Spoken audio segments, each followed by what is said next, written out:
Hi, friend. This is Alex McRobbs, founder of the Mindful Life Practice, and you're listening to the Sober Yoga Girl podcast. I'm a Canadian who moved across the world to the Middle East at age 23, and I never went back. I got sober in 2019, and I now live full-time in Bali, Indonesia. I've made it my mission to help other women around the world stop drinking, start yoga, and change their lives through my online Sober Girls Yoga community. You're not alone, and a sober life can be fun and fulfilling. Let me show you how. Hello. Welcome back to another episode of Sober Yoga Girl. I am really excited to be sitting down today with Freddie Bennett. And Freddie and I have been connected on social media for literally years. We met in the early stages of our alcohol-free journey. And we've been talking about doing a podcast episode together for so long. It's finally happening, which is really exciting. And Freddie is an author, entrepreneur, and he actually is also a world record holder. He is the world's fastest fisherman, which you can tell us a bit about. Alex, thank you so much. It's a real pleasure to finally be here on the podcast. It's been amazing to watch your alcohol-free journey, and it's an honor and a pleasure to be part of it. And I always say, I'm obviously not a girl. I'm not great at yoga, but I certainly am sober. And so 1 out of 3 isn't bad. And it's a real honor to be here. I'm excited about our conversation. Awesome. Well, thank you so much for taking the time to be on the show. And so you are just over 3.5 years alcohol free. So we almost quit drinking at the exact same time. So you quit in March of 2019, and then I quit in April. Yes, that's right. It must have been something in the air around that time. So it's been over 3.5 years for me now, and I would never say that sobriety is always easy. It's never a walk in the park, but it is always so worth it. And certainly with the journey that I've been on, it's been a roller coaster, but it's a ride that I'm very glad that I've been on. So tell me a bit about your journey up until the point when you decided to quit drinking. Like, what was your life like before you quit alcohol? It's a great question. And you know what? The funny thing is, on the surface, when I was drinking, life looked pretty good. So let's go back to I'm 40, scarily enough now. So when I was 35, say, I had a good job with like a global corporate company. I was living in a nice part of the UK. I had the young family. I had the Porsche on the driveway. I had the nice holidays. I had the granite worktops in the kitchen. People would look at me and say, yeah, that guy's pretty successful. But on the inside, my life was falling apart. I was stressed. I was depressed because I wasn't really living a life that I wanted to live. I wasn't living a life that was true to my values. I was working too hard because I had to try and keep up to this lifestyle, keeping up appearances, whilst at the same time feeling like a real imposter in my position and thinking, when is everyone going to find me out that I'm not as good as I say I am? And because of all this, I was drinking more and more. And I always liked to drink. I was always that all or nothing type, that go hard or go home. But there was some point when I went from teenage heavy drinker to college heavy drinker to I finally got a paycheck heavy drinker, to getting more responsibility, and it stopped being fun. The downside was much bigger than the upside. And as I found myself as a guy in his mid-30s, the nights got longer, the projects got harder, the waistlines got tighter, the stress got bigger, and then the drinks got stronger. And I found myself going from weekend warrior to having a drink because it was a Monday, and then having a drink on a Tuesday because I was celebrating, and then a drink on a Wednesday because I was commiserating. And these warning signs kept on appearing, the missing a meeting, or being late for work, or messing up something at home, or arguments. I had one situation in New York City when I found myself in the wrong place at a wrong time, and a drug dealer held a loaded gun to my head and threatened to pull the trigger. And all of these were kind of giving me the evidence that I didn't want to see, that I needed to make a change in my life. And it wasn't until some quite difficult things happened, like my dad dying very suddenly. My dad was a heavy drinker. That made me realize, and I did have that moment where I looked in the mirror one morning, and I saw this guy who was stressed, whose skin was pale, who had a beer belly, who had kind of like broken nicotine stained teeth. And I looked at myself in the mirror and I said, this is not the way it was supposed to go. I had all these hopes, I had all these dreams and these goals, but I've just turned into this guy that I thought I'd never be, who was just sitting on the sofa every night, drinking beers, bitching about the world, unhappy inside, unhappy outside. And I thought there has to be another way. And I tried everything else. So I thought maybe it's time to take a break from alcohol. Wow. And so when you decided to take a break, was there a plan for, did you say I'm going to do it for a period of time? Was it like a forever type of thing? Like, what was that decision like? It's a great question. And let's say, and start off, I tried and failed 1,000 times. I did everything that we've probably all done. It was the typical Sunday night. I'm not going to drink next week. It's I'm only going to drink beer, or I'm only going to drink straight spirits because that's a good idea. Or I'm only going to, we set all these rules and boundaries for ourselves. And I broke every single one of those, obviously. And so I said to myself, and that was also saying, and we've all been there kind of going, all I'm going to do is not drink this weekend and then prove to myself that everything's fine. And I'd get through the weekend and I'd say, look at that. I don't have a problem. I'm going to go and celebrate now, and then wake up 3 days later in a different and say, I do have a problem. So I started off by saying 90 days, just 90 days to prove to myself that I had some control in my life, to prove to myself that I wasn't at the mercy of other people, that I wasn't at the mercy of a bottle, that I could actually keep a promise to myself. And that was a key thing about learning that I can keep a promise to myself. And that's why I set that initial 90-day goal. And I was actually able to complete it. And then we say, well, 90 was okay. Why don't I do another 90? And then 6 months, and you get that far and you think, well, I'm kind of halfway to the year now, so why not see what I'm capable of? And that was a key step to me, is just coming from this place of confusion and hurt and dismay and shame, and then proving to myself that I could actually do what I said I was going to do, that I could actually keep a promise to myself. Because when I was a drinker, my life was full of broken promises. I promise I'm definitely going to be at that meeting tomorrow morning. I'm definitely going to be there for the kids, school thing. I'm definitely going to not drink tonight. It was just broken promise after broken promise. So a lot of those early steps in that first 90 days was reminding myself that I could keep my word, that I could keep my promise. Because I believe if we can't keep promises to ourselves, then it's always difficult to create that long-lasting change. So by going for that early 90 days, and by working with programs such as the amazing programs that you run, Alex, it's just a great way to have that foundation, and to build that stable platform from which you can start to build and change your life. Mm-hmm.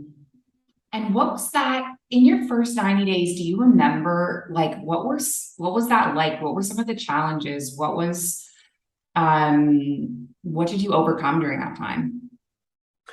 It felt like, it's a weird way to describe it, but it felt like 90 days of crossroads. Like, every day it would be like, do you want to take do you want to go left or go right? I was going to say the Matrix analogy of the red pill or the blue pill, but back in those days I would have just taken both pills and probably washed them down with a drink, but that's another story. I remember the very first week, and this shows up the way that alcohol is seen in the UK especially. My kid was about 6 years old at the time. I was helping out at like a school play or disco or something, and they said to me, like, oh, Freddie, we've got the perfect job for you. You can look after the bar, because I had the reputation of being the extravagant party guy. And they were like, Freddie, you can go on the bar.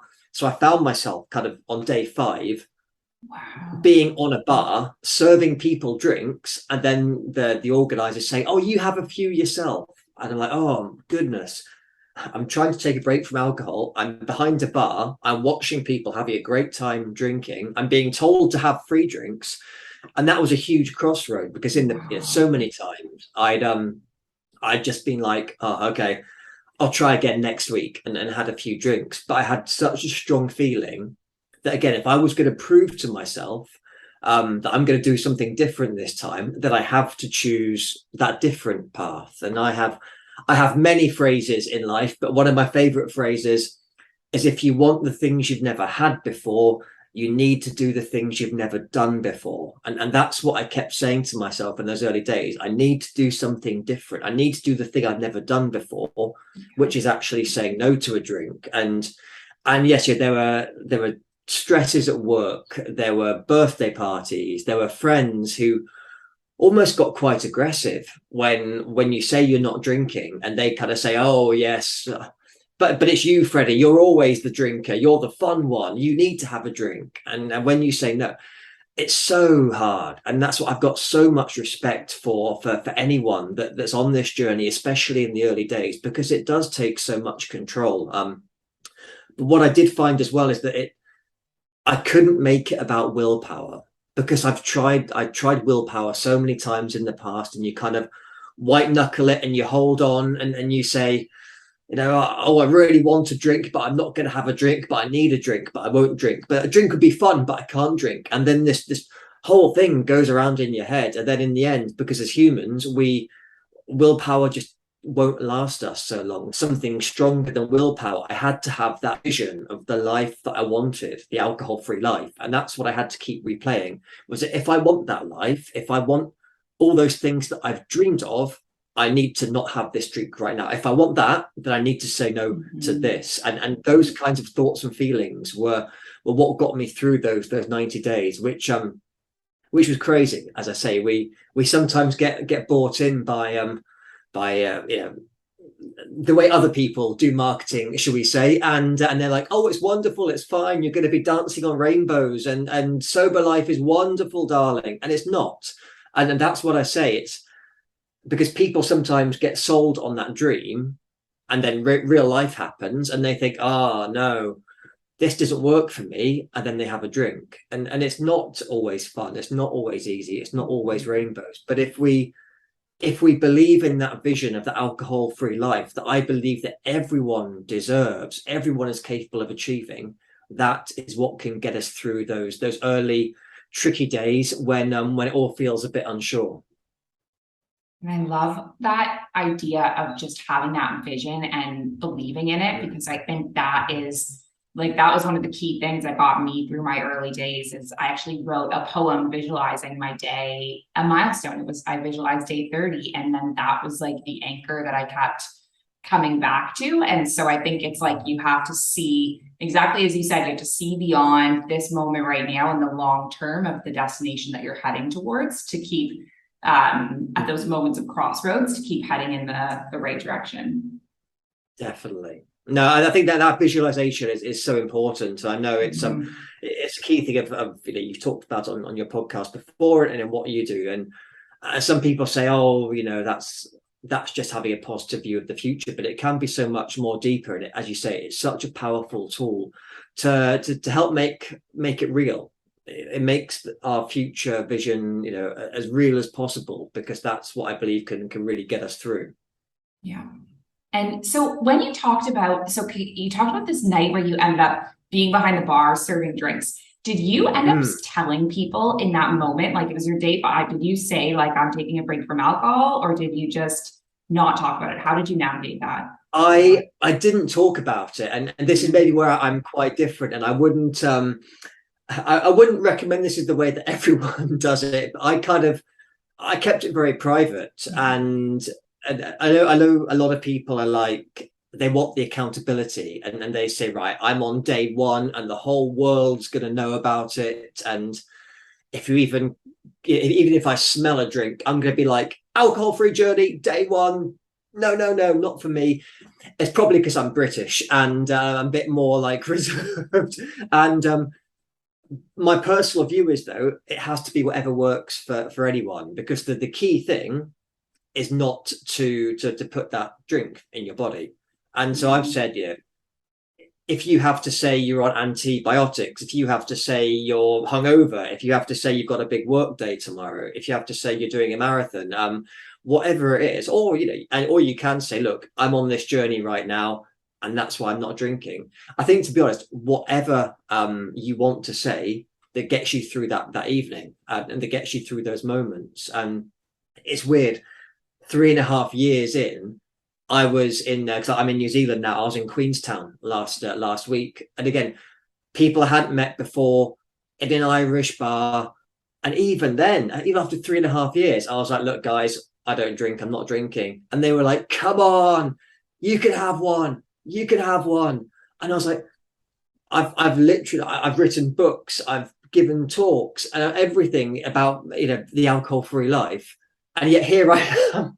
And I was tempted as well. I was actually tempted by the drink, and I found myself saying, like, maybe just one. It's been 3.5 years, and then I was kind of going, "Oh, I don't really drink," and it's just crazy the way our brain works. Like I say, probably because I'm a guy, probably because I'm British. I already, nobody's perfect. If I was a much more intelligent female, then it'd be fine.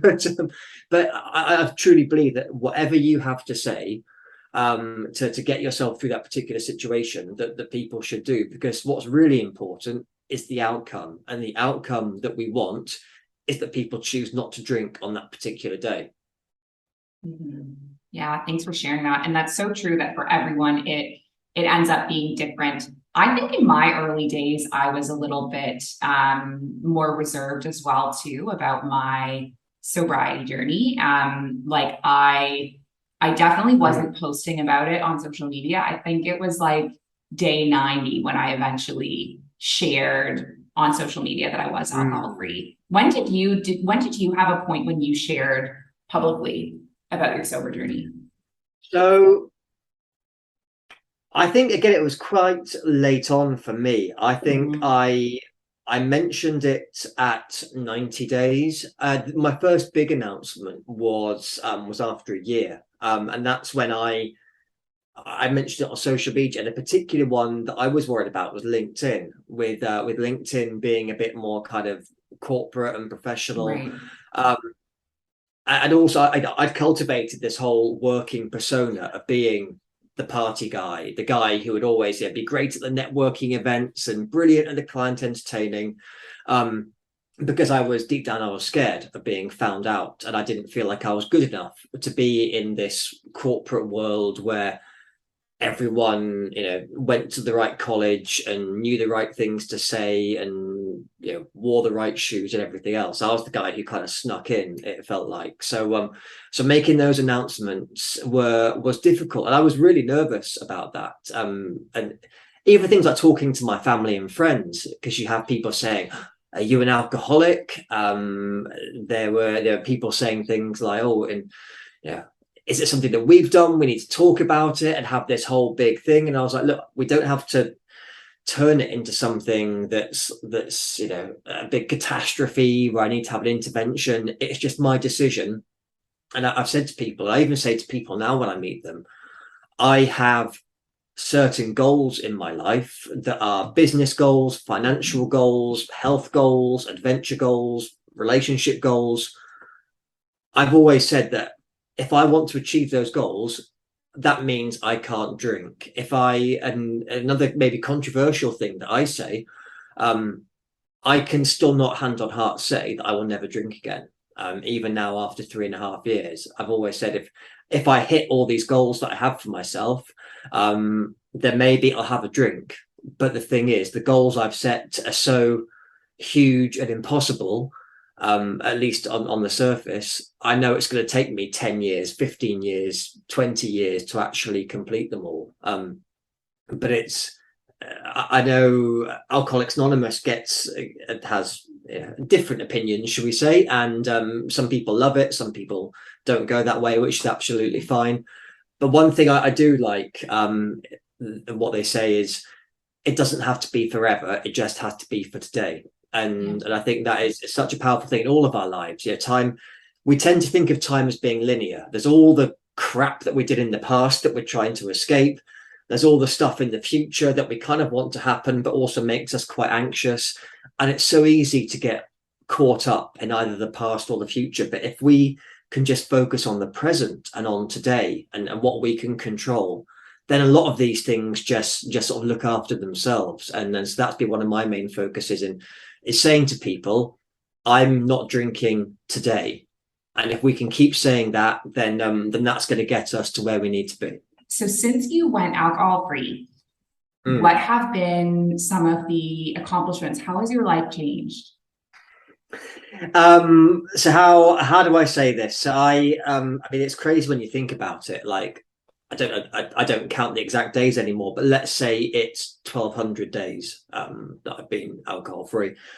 So 1,200 days ago, I woke up in a pretty crappy budget hotel room in England, overweight, stressed, really bad mental health, like kind of suicide helpline on speed dial kind of mental health, rainy grey England outside, trapped in a job that I hated, really just so unsure of anything in my life. My life just felt out of control and I didn't even know how to fix it, which was the scary thing. Fast forward 1,200 days, I'm in New Zealand watching a beautiful blue sky, best-selling author, business owner, Guinness World Record holder, ultra marathon winner, Ironman, happy, confident father, and that's just what I can think of off the top of my head. Like it's crazy how life has changed, and just things like I've run across the Sahara Desert. As you said, I am the world's fastest fisherman, which means I don't know how to fish. But I'm in the Guinness Book of Records for the fastest marathon dressed as a fisherman, including wearing the we call them Wellington boots in England, gum boots here in New Zealand. Just imagine the world's most uncomfortable, unglamorous pair of rubber boots that you'd wear on a rainy day. I ran a marathon in them, and all these things just because I started to prove to myself, if I was the guy who had a gun held to his head by drug dealers, if I was the guy who everyone laughed at, who everyone said, you cannot change, you the way you are fun time Freddie the party boy, and that's never going to change. If I can change from being that person, then just imagine what anyone listening to this could do. And I say that in the full knowledge that the stuff I do is quite crazy. No one in their right mind wants to run across the Sahara Desert or run a marathon in rubber boots or do Ironman race or win ultra marathons. But for someone else, that could be writing the book. Someone else, that could be moving to a different country. It could be starting a job or a relationship or leaving a relationship. It could be following a dream to move to Bali, set up an amazing yoga-based business that helps people change their relationship with alcohol and inspires tens of thousands of people around the world. Who could do something like that, Alex? I do not know, but it just goes to show that impossible things can happen, and it can happen to all of us. Because I think we've all been there when we felt the shame of drinking, and we drink because we feel ashamed, and then our drinking makes us feel shameful, and that makes us just think there's nothing better than this. But we can all choose that life less ordinary, and the fact that we can do that just by making one decision to not drink today is what we can do. So yes, like I said, I've done some cool things, the Sahara, the world records and everything, but the thing that I'm most proud of, my kids not seeing me passed out on the sofa and things like that. And I think if I can do that and help people to understand that another way is always possible, then that we must be doing something right. And what was the decision to move to New Zealand? What's the pull to New Zealand? It's first and foremost, I wanted to have I wanted an adventure. I wanted my kids to understand that there is more to life than the UK. I know this isn't a political show, so I won't get political, but let's just say, yeah, I got a feeling that there was nicer places in the world to be than Brexit Britain. And yeah, we see this in a lot of countries, in the US as well, for example. Everything gets more polarized. You're either on this side or you're on that side, or you're, either you're told to not like these people or like these people, or you're rich or you're poor. And I was like, you just get that feeling like there's got to be more to life than this. Yeah. And so I started that exploration. I was kind of like, Canada was always an option of thinking, all the best people come from Canada, obviously. And I was like, that's appealing. Australia was appealing. But an opportunity came up to do some work in New Zealand, and I knew a couple of people out here. And it was one of those crazy thoughts that we all get, where it's like, the thought comes into your brain and you're like, oh, that would be great, but I can't do that, surely. And then you think about it overnight and you're like, but what if I could? What if I could do the 2-day journey? What if I could start from basically zero again? And then you start saying, what if? We always say what if in a bad way. What if it goes wrong? What if it's a failure? What if I end up drinking again? But what if we flipped it? What if it was a great opportunity? What if it was a chance to see a whole new life? What if it was nice for my kids to not have to wear shoes to school, out of choice, not because I was broke or anything like that. That was me who didn't wear shoes to school. What if this adventure was something new? And that's why I always encourage people to say what if in a good way. And it was funny when I was leaving the UK, and this was again during COVID, which was really difficult to get into New Zealand, really difficult to leave the UK. I couldn't say goodbye to my family. I couldn't hug my mum goodbye. We couldn't have a leaving party. We couldn't do all of these things because of the restrictions. And people would always say to me, oh, I'd love to do that, but I can't because family or work or time or money or confidence, or all of the excuses we say to ourselves. And this is the parallels with changing our drinking habits, with starting a business, with moving to a different country. We always say to ourselves, oh, I'd love to do that, but I can't, because I don't have the time, money, confidence, support network, belief, any of these things. But this is, for me personally, why it comes back to the sudden and sad death of my dad, because the start of my journey when I was at work, this doesn't work very well on a podcast, but the whole slumped in a chair, kind of hand in your chin, just hitting the keyboard with my hungover fingers, saying, oh, come on, 5 o'clock, when's it going to be 5 o'clock? So bored, so hungover, God, my life is terrible. And then the phone rang, and it was someone saying, your dad's in hospital. And I had that day that you kind of hear about in Hollywood, but we don't ever think will happen to us, where I walked out of the office with just my suit and my computer bag, jumped in a car, drove 3 hours, and then, to cut a long and painful story short, lunchtime was just another hungover day. By dinner time, I watched my dad die. And that was such a key moment for me, because so much of what I do and what I say, the alcohol free is such an important part. But for me, it's not really about the adventures or the races or the crazy books or challenges. It's about time. And so I get a bit almost emotional when I say these things. But on the day my dad died, he didn't know he was going to die that day. He didn't, he woke up, he thought it was just going to be another day. And then I always think about regret. And that's one of the reasons why I stopped drinking. I thought, I'm going to regret so much of my life. I'm going to just not be that person that I knew being. And that's why I moved to New Zealand, because I knew, it's such a cliche, isn't it? But life is for living. I didn't want to live my life saying, oh yeah, I could have done that trip, but it was too hard. I could have started that business, but it was too hard. And I read something very poignant the other day, and it's doing the rounds on social media. And I don't mean this in a religious way or not, but it's someone saying that hell is when you meet the person that you could have been. And that's something that I believe. And I think of, my dad was an amazingly talented, creative, genius of a man in many ways. He moved us to the US in the late 1980s because he started working with a guy called Steve, and Steve turned out to be Steve Jobs.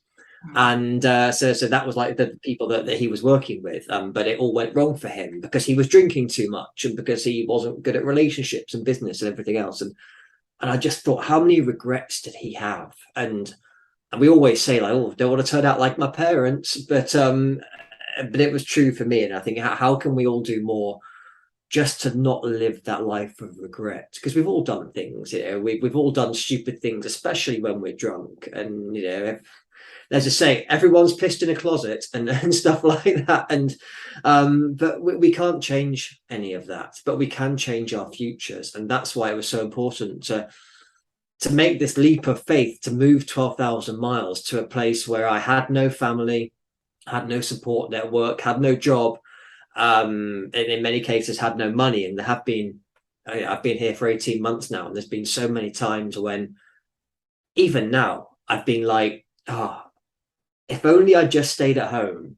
And even the other day I was catching myself saying, you know what, in those drinking days, I had a Porsche, I had the great bank account, I had all these brilliant things. Was it so bad? Was life so bad? Because right now doesn't feel that bad to me when I'm here. And yeah, the scenery is beautiful, but sometimes you're like, oh, and yourself as running your own business, it does bring challenges and stresses and struggles sometimes, because that's the price of trying to do amazing things and have an amazing impact on people's lives, which you absolutely do. And then every day I kind of think, if I could be 10% of what Alex McRobbs is doing, then I'm doing something right. But that's true. But we always find ourselves in this position of saying, have I made the right decision? But it always comes down to, and this is the longest answer ever to your Why New Zealand question, by the way. But this is what if I could sum it up, it has to be about regret and saying, I don't want to regret anything in my life. And choosing to not drink gives us the fuel to pour on the fire of our dreams. And if I can do that, and if anyone can do that, then we're all going to make amazing things happen.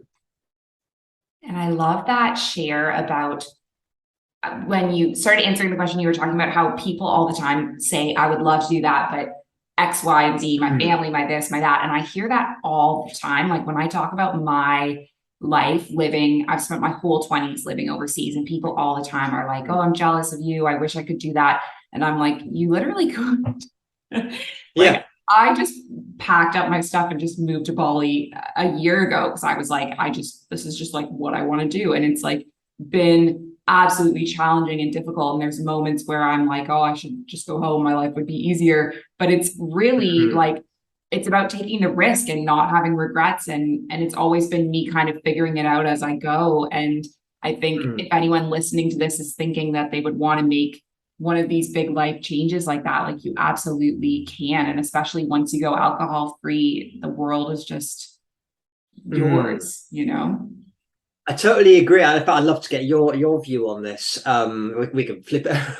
Welcome to the podcast, Alex. This is an amazing podcast. But someone said to me, and I don't know if this resonates with you, maybe life wasn't supposed to be easy. I mean, it's almost a bit like of the Stoicism approach, but do you find that like it's like growth isn't always easy? What's easy is just saying yes to the drink, or staying on the sofa, or staying in the town where you know everyone. I mean, do you feel that sometimes the most wonderful, powerful things that happen in our lives aren't always the easiest? Absolutely. I think about everything from getting sober to building my business. Like building my business has been one of the most difficult things I've ever done, because it's constant, like these challenges, these failures, these setbacks. And I see people all the time who would like to start a yoga business or start a coaching business or start whatever. And then they give up at like the first sight of the first challenge. Like, you get rejected once and you're like, oh, this isn't for me, but in reality, building a business has been like getting rejected 1,000 times. Like the amount of times I have launched a program, it has failed. I have tried to do something, it has failed. Run some event, haven't gotten people booked. It's never been like a straight, like, oh, this is just my destiny and I've just stepped into it. It has been like setback after setback. And I think if you want something like this so badly, then you have to be able to move through those setbacks and those challenges and just keep going. And I think that's one of the biggest misconceptions about all of this, whether it's sobriety, whether it's starting your own business. It's like people think, oh, I could never do that. And you're like, no, I actually overcome so many hurdles and challenges to get to that point. It wasn't just easy for me to get sober, or easy for me to start my business. So I think you're absolutely right. No, I love that. And I think it's so easy to get, again, I believe it's so easy to get addicted to our problems and addicted to that sort of that negative talk in our heads. Like, I can never change. Just some of the ones I can never change. I can never keep a relationship. I can never hold down a job. I can't have fun without a drink. I'm not a runner. I'm terrible at yoga. I'm not a business person. All these things, we just live our lives through this narrative.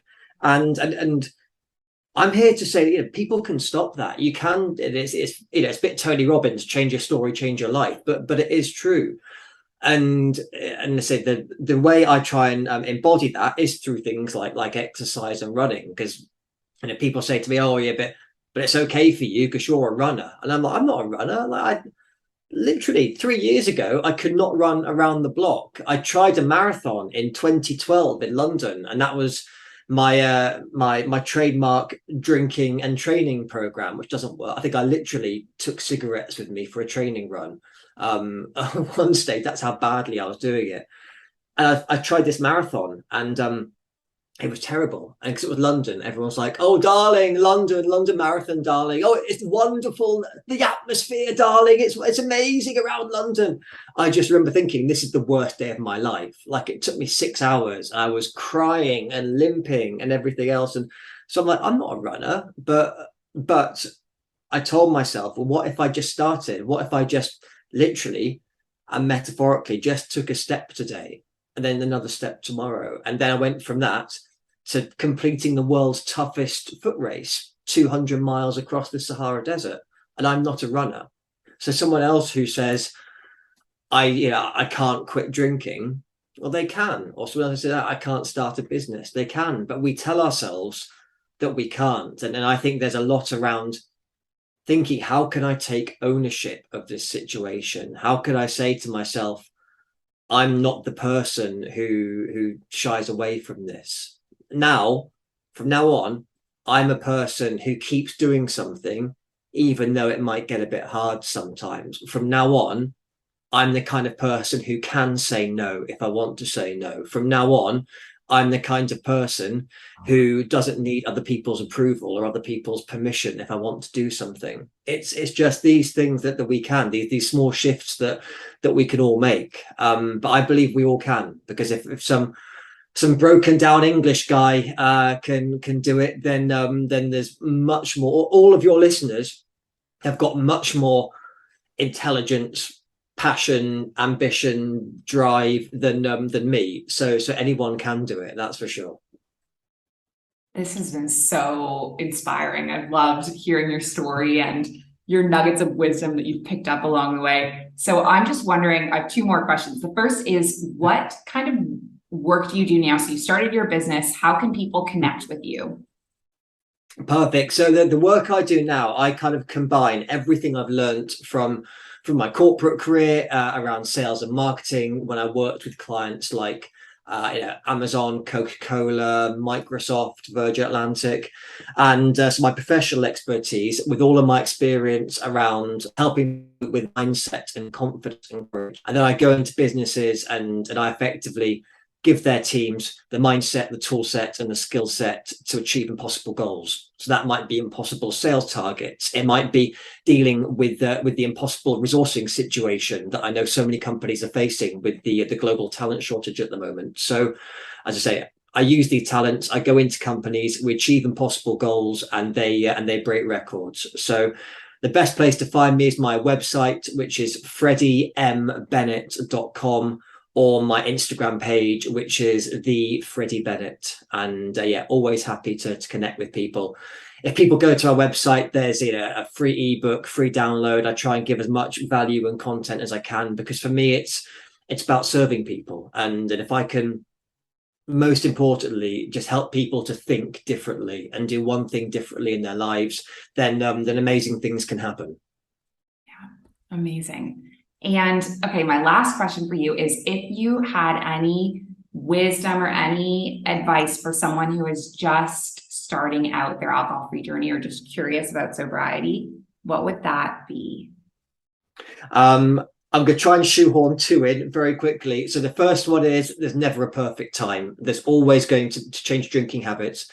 There's always going to be another birthday, another works party, another wedding, another Saturday.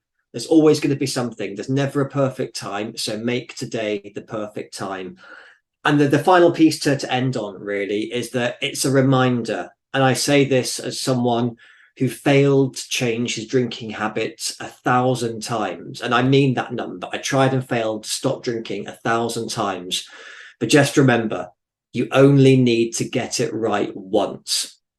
And when you get it right once, then you win. Then your life changes forever. So in all those blips and all those times when you might have, for whatever reason, fallen off the wagon or had a drink, or if things for whatever reason haven't gone to plan, just remember, you only need to get it right once, and then the world and the future is your oyster.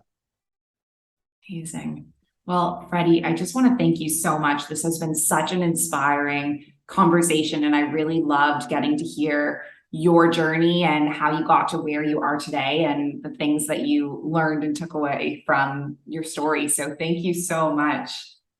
Thank you, Alex. It's been a real pleasure. This is literally an ambition and a dream come true of mine to appear on the podcast. So thank you. I know we're kind of almost round the corner from each other in a global way with Bali in New Zealand. I'd say, despite not being a girl, I'd love to come to one of your retreats sometime. The worst thing about running, tight hips. I need to get that sorted. So I need to get my yoga skills sorted, Alex. And I know you're one of the best on the planet at what you do. So thank you so much. And I'm going to be in Bali as soon as I can be, basically. And I can't wait to meet with you more and to learn more.